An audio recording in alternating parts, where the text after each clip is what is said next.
लेकिन कोशिश करते हाँ। हैं बोलते बोलते थोड़ा नहीं, आप आराम से अपने मन में जो थॉट्स आए वैसे बोलिए। जैसे मेरे हिसाब से पहले तो सोसाइटी ब्रेकर है, हाँ। क्योंकि अगर आप कुछ नया करते हो, कुछ नया सोचते हो तो ये क्या है, ऐसा थोड़ी ना होता है। हाँ। पता नहीं क्या है, पहले तो आप लोग पागल समझने लगेंगे और पता नहीं क्या क्या। और सबसे ताकतवर इंसान का शरीर है, शरीर में भी मेरा कहने का मतलब है शरीर में तो उसकी आत्मा, उसका माइंड सबसे ताकतवर है मस्तिष्क। अगर उस पर अपना अधिकार करने का प्रयत्न किया जाए, क्योंकि वो सबसे कठिन है, अपनी इंद्रियों को जीतना या उस पर संयम करना सबसे कठिन है। लेकिन अगर आप एक बार वो कर लेते हो तो फिर आपके लिए कुछ भी इतना कठिन नहीं रह जाता है। और दूसरी बात क्या कहते हैं उसको, दृढ़ संकल्प, नहीं कोई कुछ भी कहे, कुछ भी यही सही है, इसी हिसाब से हमें जाना है, इसी हिसाब से हमें करना है। कि जैसे हमें लगा कि हमें आध्यात्म में रुचि है, अभी मेरी कुछ दिनों तक कुछ भी रुचि नहीं थी, कुछ नहीं थी। जब से MA प्रीवियस ईयर में हमने पढ़ना स्टार्ट किया तो सबसे पहले जब हमने इतिहास पढ़ा और क्या कहते हैं उसको, प्राचीन इतिहास, उसमें वेद के बारे में एक चैप्टर था, वैदिक संस्कृति। तो उससे मुझे इंटरेस्ट हुआ कि वेद मतलब वेदों में बहुत कुछ है, साइंस और धर्म दोनों का मिक्सचर है वेदों में। साइंस के साथ ही वेद चलता है, मतलब जितनी भी हम एक एक एक्टिविटी अपने दैनिक जीवन में करते हैं वो सब साइंस से रिलेटेड है। अगर आप गायत्री मंत्र, जैसे ऋग्वेद के 3रे मंडल में गायत्री मंत्र है और उसकी देवी सविता को बताया गया है, तो वो इतना पावरफुल मंत्र है, आपके सारे चक्रों को एक्टिवेट करता है, आपके मस्तिष्क की एकाग्रता बढ़ाता है। और धीरे धीरे जब आपके मस्तिष्क की एकाग्रता बढ़ती है, आपका चित्त शांत होता है और आपको मतलब एक बुद्धि आती है कि आपको क्या करना है, क्या नहीं करना है। समाज से थोड़ा अलग सोचते हैं, अलग दिशा में सोचते हैं। और धर्म अलग है मेरे हिसाब से, मुझे पता नहीं है, लेकिन मैं जहाँ तक मुझे समझ में जो कुछ भी आया है, मेरे साथ धर्म अलग है और आध्यात्म थोड़ा उससे अलग ही है। धर्म मतलब उसमें कुछ ऐसी चीजें हैं जो शायद जिसका कोई लॉजिक ही नहीं है, मतलब क्या है, जैसे किसी के बहुत सी चीजें हैं जो समाज में फिर मुझे लगता है रूढ़िवादिता ही कहला दे। जैसे स्त्री घर में ही रहेगी, जबकि ऐसा वेदों में तो कहीं नहीं, वैदिक पीरियड में ये कहीं नहीं कहा गया। उस समय गार्गी है, अपाला है, घोषा, इतनी विदुषी महिलाएं हुई और मतलब कभी ये नहीं कहा गया कि नहीं सिर्फ घर में रहना है या कुछ करना है। उन्होंने भी समान भागीदारी की है और वेदों में उसका सब एकदम अच्छे से वर्णन है। कहीं भी किसी भी उन्हें यहाँ तक कि सारे संस्कार करने का अधिकार था, जनेऊ संस्कार तक महिलाएं करती थी। तो वेद में मेरी रुचि इसीलिए है कि वाकई में सबसे अच्छी अगर सामाजिक व्यवस्था मेरे हिसाब से अगर कहीं थी तो वो वैदिक काल में थी, उसमें भी पूर्व वैदिक काल में थी। स्त्रियों को सही सम्मान, वो पढ़ सकती थी, सब मतलब पढ़ सकती थी, विद्या अर्जित कर सकती थी, अपने हिसाब से अपने निर्णय कर सकती थी, उन्हें हर चीज में अधिकार था, समान अधिकार था।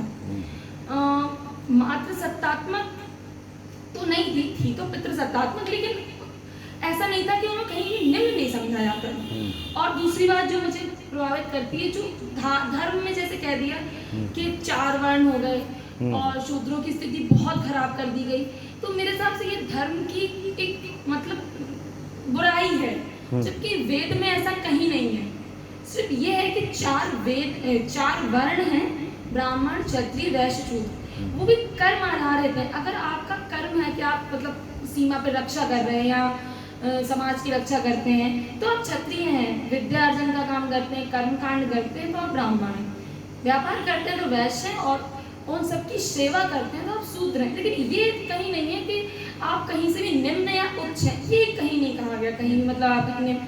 लेकिन ये सामाजिक व्यवस्था ये धर्म गुरुओं ने और इन सब ने सेट की है। मेरा कहना है कि मैं धर्म गुरुओं से बिल्कुल प्रभावित नहीं हूँ, मुझे कहना ही चाहिए, लेकिन मुझे सब बकवास लगते हैं। हमें ऐसा लगता है कि ईश्वर और आपके बीच में किसी तीसरे का कोई काम ही नहीं है। मतलब मुझे अपनी बात कहनी है, आप पंडित जी से पूजा करो, ठीक है, क्या आप जैसे आपको कोई पीड़ा है, तो आप ईश्वर से कहिए ना कि मुझे पीड़ा, वो ईश्वर उससे कह रहे, पंडित को क्या है बताओ, वेरी वो मन आप उससे प्रार्थना करवाओ। इससे अच्छा अगर आप खुद प्रार्थना करते हो तो शायद ईश्वर सुनेगा, जल्दी सुनेगा। उसको क्या है, उसको आज आपकी तकलीफ दूसरे 1 घंटे बाद दूसरी पूजा करनी, उसकी भी तकलीफ, तो उसको उतना मन से नहीं है। आप अपनी तकलीफ ईश्वर और साधक के बीच में किसी तीसरे का होना ही नहीं चाहिए। आप अपनी बात रखिए, आप स्वयं मंत्र पढ़िए ना, पंडित जी से क्यों पढ़वा रहे हैं, आप मंत्र भी मत पढ़िए, कुछ मत पढ़िए, शांति से एकाग्रता पूर्वक से उनका ध्यान कीजिए, अपने मस्तिष्क में अपनी आंखें बंद कर उनके स्वरूप को देखिए और उनसे अपनी कठिनाइयाँ कहीं ना कहीं आपको अपने भीतर उन सब चीजों का सल्यूशन मिलेगा। मिलेगा और आप उस चीज में आगे बढ़ सकते हैं। तो ये सारी चीजें हैं जो एक इंसान की पर्सनैलिटी डेवलप कर सकती हैं। और आध्यात्म मेरे हिसाब से कहीं ऊपर, बहुत ऊपर, धर्म से भी ऊपर है।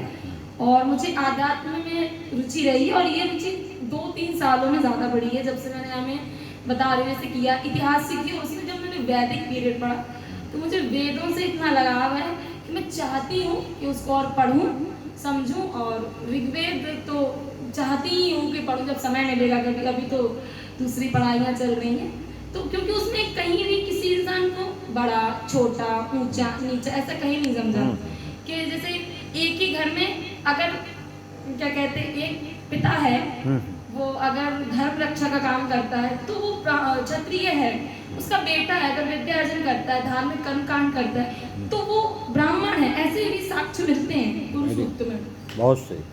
और वो ये कहते हैं कि और जैसे उनके घर में और भी लोग हैं, अगर वो व्यापार कर रहे तो वो वैश्य है, मतलब एक ही घर में सभी लोग ब्राह्मण भी हो सकते, क्षत्रिय भी, वैश्य भी, शूद्र भी, कुछ भी। और जो उस समय था ना कि जो वर्ण कर्म प्रधान थे, जाति तो जन प्रधान हो गई कि आप जिसमें हैं, और फिर उस सब को नीचा दिखा देना, ये सब मेरे हिसाब से बहुत गलत है। बहुत मतलब मुझे ये नहीं समझ में आता। और मैं जब इन सब चीज़ों का विरोध करने घर वाले को पता नहीं, हाँ ऐसा नहीं होता, मतलब उसको छूने से क्या हो गया, मतलब पानी पीने से, वो तो एक ही पाइप से सबके घर में जा रहा ना, एक ही टंकी से। अब आपने उसके घर से निकाल के क्या मतलब, क्या आप बीमार हो गए, मर गए, क्या हो गया है, मुझे समझ में नहीं आता। मतलब किसी दूसरी जात विशेष के वो छूने से क्यों कहते हैं, मतलब मुझे सबसे गलत चीज यही लगती है जब मैंने अपने में पढ़ा है या कहीं, तो मुझे अच्छा नहीं लगता है ऐसा। किस बात से श्रेष्ठ, अब मैंने बहुत लोगों को देखा है कि वो कहते हैं ब्राह्मण है या पंडित है, चलो ठीक है, लेकिन उनके जो गुण हैं वो एकदम राक्षसी प्रवृत्ति के होंगे। मतलब वो कुछ भी खा लें, ड्रिंक कर लें, वो ब्राह्मण ही नहीं, वो श्रेष्ठ है, उनके पैर छू, क्यों छुए भाई, तुम ब्राह्मण जन मतलब वर्ण में इससे तो बस पैर छू। ये कोई लॉजिक मुझे समझ नहीं, ये धर्म की बुराई है। कुछ कहना चाहिए, जो गलत है वो गलत ही होता है, और क्यों पैर छू रहे भाई। और बहुत से वैसे लोगों को गुटखा खा रहे हैं और दारू पी रहे हैं और पंडिताई कर रहे हैं, अब उनके पैर छू खा रहे हैं। मैंने मैं जानती हूँ पर्सनली 2-3 लोगों को कि जो खुद मतलब पंडित हैं, ये हैं, और कुछ नहीं, टीका लगाने से क्या होता है, आपके विचार ही शुद्ध नहीं है। मेरे हिसाब से सब कुछ तो ठीक है, चलो कुछ भी खा लो, कुछ भी, लेकिन आपकी सबसे अच्छी चीज आपके विचार शुद्ध ही नहीं है। तो जब विचार शुद्ध नहीं है तो फिर मुझे नहीं लगता कि ऐसे व्यक्ति के शरीर में ईश्वर निवास करेंगे, कभी नहीं करेंगे। आपके विचार इतने गलत हैं, अब कैसे, मतलब मुझे नहीं लगता। जैसे अब भगवान के लिए कहते हैं, तो मुझे ऐसा लगता है भगवान, आप अगर सच में धार्मिक भी हैं तो ईश्वर से सीखिए। आप रामायण में रामचंद्र जी का पात्र ले लीजिए, उन्होंने कभी, आप निषाद राज को देखिए, वो उनके सबसे अच्छे दोस्त थे, जबकि ऐसा कहा जाता है कि वो निम्न श्रेणी से आते थे, निम्न जाति, लेकिन उन्होंने कभी ऐसा नहीं कहा। शबरी थी, कहते हैं वो जात की भीलनी थी, भीलनी होके अब ब्राह्मण है, उनने ईश्वर को नहीं पाया, लेकिन वो भीलनी थी, मतलब जात की इतनी छोटी, लोगों ने स्पर्श किया, उनके जूठे वेद ईश्वर ने खाए, मतलब श्री राम ने खाए। आप उनको, अगर आप अपना सच में उनको अपना आइडल मानते हो, उनसे सीखिए ना। उन्होंने कभी कोई जाति व्यवस्था या किसी सबको मनुष्य माना है, जबकि वो कुरूप भी थी, सबरी निम्न श्रेणी से आती थी, और फिर भी उनके बेर नहीं, उनके हाथों के स्पर्श के नहीं, उनके झूठे बेर खाए। आप सोचिए। तो कभी कभी मुझे ऐसा लगता है, जैसे बहुत से लोग कहते हैं नहीं भगवान पूजे नहीं, मैं कहता हूँ जैसे जो लोग वर्ण व्यवस्था मानते हैं, जैसे मेरे घर में ही है, नाम नहीं लेंगे, लेकिन अगर उनके जैसे कोई निम्न वर्ग है तो उसकी शादी में नहीं जाएंगे वो, अरे वो फलाना है हम नहीं जा रहे उसके घर। या कोई उनके स्पर्श जैसे बाहर कहीं कोई उनका चरण स्पर्श कर तो वो आगे नहा लेती है, अरे वो फलाने जा रहे हैं। इससे क्या हो गया है बताइए? इसका मतलब आपके अंदर तो ज्यादा जन और तुम भगवान की पूजा करें। मुझे तो हम ये कहना चाहते तो शबरी ने भी तो कभी ना कभी भगवान को छुआ था, तो अब भगवान भी अशुद्ध हो गए तो तुम क्यों मतलब उनकी पूजा करते? तुम अशुद्ध नहीं हो जाओगे? जब शबरी ने या निषाद राज ने रामचंद्र जी के पैर स्पर्श कर लिए, उनको छू लिया, तो क्या वो अशुद्ध नहीं है? तो अब तुम उनकी भी पूजा मत करो जब तुम्हें इतनी मतलब चिढ़ है, जबकि ऐसा तो कुछ है नहीं और कुछ नहीं है। सिर्फ अगर आप ये चमड़ी भी हटा के देखो ना अंदर, कुछ नहीं है, सिर्फ मांस है, रक्त है, हड्डियां हैं, ये सबके में है, एक समान है। ऐसा नहीं है कि किसी की आंख ऊपर है कि नीचे, कोई स्पेशल कुछ लेके पैदा हुआ। ऑल आर सिमिलर, सब सेम है। और वेदों की सबसे अच्छी बात मुझे यही लगती है, और मुझे ऐसा लगता है कि वेद ही हैं जो एक व्यक्ति के जीवन निर्माण में, उसकी पर्सनैलिटी के डेवलपमेंट में, उसके व्यक्तित्व निर्माण में सबसे अहम भूमिका निभा सकते हैं।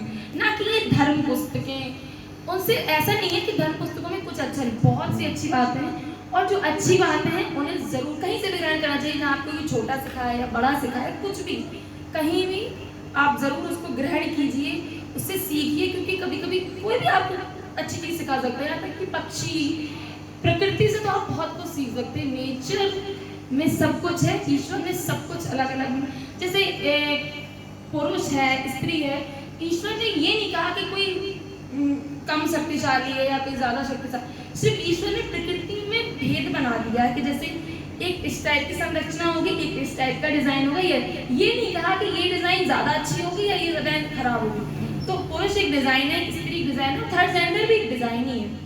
उसमें ये कहाँ से आ गया कि मतलब ये नहीं, ये निम्न, अरे ये पता नहीं कैसे, इसको समाज से निकाल दो, ये फलाना है, अरे महिला का ये काम, ये ऐसा कहीं कुछ नहीं है। अपने हिसाब से सब कुछ हम लोगों ने डिजाइन कर लिया है और फिर उसको चला रहे हैं, और तो कब से चल रहा है। तो जब परिवर्तन होता है तो दिक्कत तो होती है समाज को, क्योंकि आप उस चीज को हटाने की कोशिश कर। राजा राममोहन राय सती प्रथा जब समाप्त की तो कितना उन्हें पता नहीं क्या क्या कहना पड़ा, क्या क्या उन्होंने बर्दाश्त किया, लेकिन फिर भी सफलता मिली है।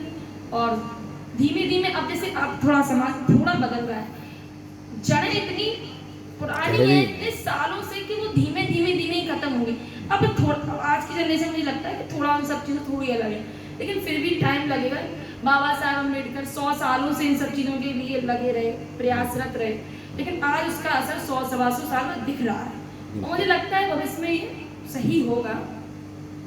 बिल्कुल। और बस नहीं, ठीक है, बहुत सही। आपको ज्ञान है, अगर पढ़ा ना होता, जाना ना होता, समझा ना होता, तो पहली बात तो आप इतना बोल नहीं सकती। मेरे को पता पहले सब भी नहीं आया क्या। चलिए, थैंक यू बहुत बहुत आपको, धन्यवाद। तालियां बजाइए आप लोगों को अच्छा लगा हो तो।